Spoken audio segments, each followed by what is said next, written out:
I run a arts organization called Three Pumpkins. So Three Pumpkins is, we do a hybrid of arts engagement and community building work. And we are very focused on looking at how relationships are formed and how we coexist. Therefore, the number three. And pumpkins, because when my son was a toddler, he was very obsessed with pumpkins. So our work takes on many different forms. There's placemaking, there's forming community rituals, radio programs with theater. So the form doesn't really matter to me. But the main social problem is actually human disconnection. So the Singapore Pledge basically talk about happiness, prosperity, and progress as national goals. But we are not very good at the happiness direction, a department. So my work is really about reimagining and transforming transactional relationship. So in this picture, you see the Little Prince. Basically, chapter 22 of the Little Prince, the fox teaches him how to form relationship. And the quote is, "Men have no more time to understand anything. They buy things already made at the shop. But there's no shop anywhere where one can buy friendship. So men have no friends anymore. And if you want a friend, you need to learn how to tame me." So if you remember, the Little Prince asked, how can I tame you? And the fox say, "You must be very patient. Come back at the same hour, same time every day." So I took the fox advice. So I went to a neighborhood every Saturday at 4:30, knock on the children's door, and we created a community ritual. Saturday, 4 o'clock, come down to the playground and play. So as you might know, in Singapore, when you do any public program, you need to apply a permit. But because we position it as a playground activity, I actually don't apply any permit to run this activity. And this is all independent project. So it has to be quite careful about how we position things. So the project takes place in a public rental flat, low-income families stay. The parents are often absent, no time to play with their children. So the methodology is to keep time as a constant. The activities are all responsive to the community.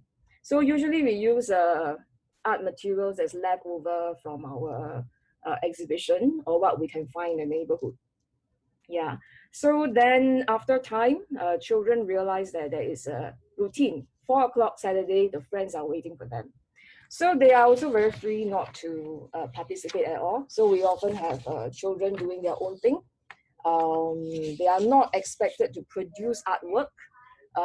So it's really like creating a time and space for connection to happen, for a relationship to transform. So we are, that's my son, he just came back, sorry. For collaborative learning to take place. So the most important thing actually in our work is to let conflict arise so that we can talk to the community about it. This is a picture of my facilitator Fares playing with the children. So having fun and imagination in everyday life is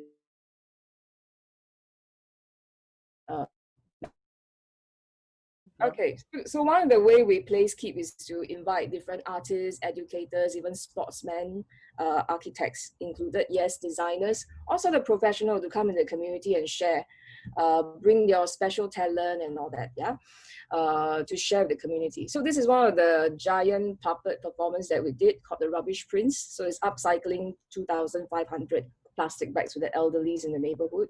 So this is designed to travel very light and to all playgrounds possible in Singapore and beyond. So it's to change the relationship people have with their environment.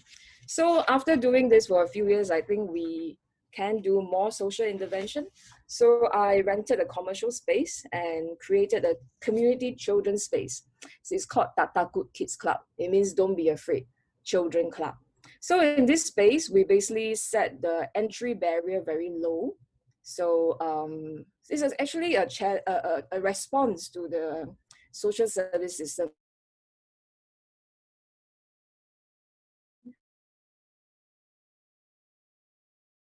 So in this space, totally not like that. You can just, are we stuck again? Go for it. Okay. Yeah, so in this space, children can co-create. They learn to take care of the space. They have to even fundraise for themselves. So to simply say this shop sells friendship, but you can only buy it with time. So over time, relationships are built. There's many unique characters and connections. Then it enables collaborative learning to take place. So the most telltale sign when the program is successful is the children open up. They feel accepted. They gain confidence to ask questions, speak up for themselves, speak up for other people. So the other part of Tata Good Kids Club is also to challenge the idea of having to spend a lot of money and to set up, to create the illusion of a very successful community event. So everything is very makeshift, but the relationship is very real.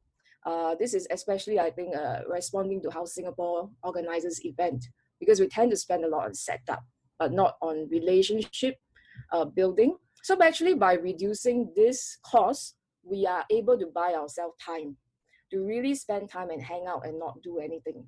So the work actually promotes unproductivity. Yeah, so now the next 3 years, I'll be developing this, focusing a lot on developing a community children's space. So I also like to connect with anyone who's very interested in this work to talk more about how such a space can work, especially for children from disadvantaged background.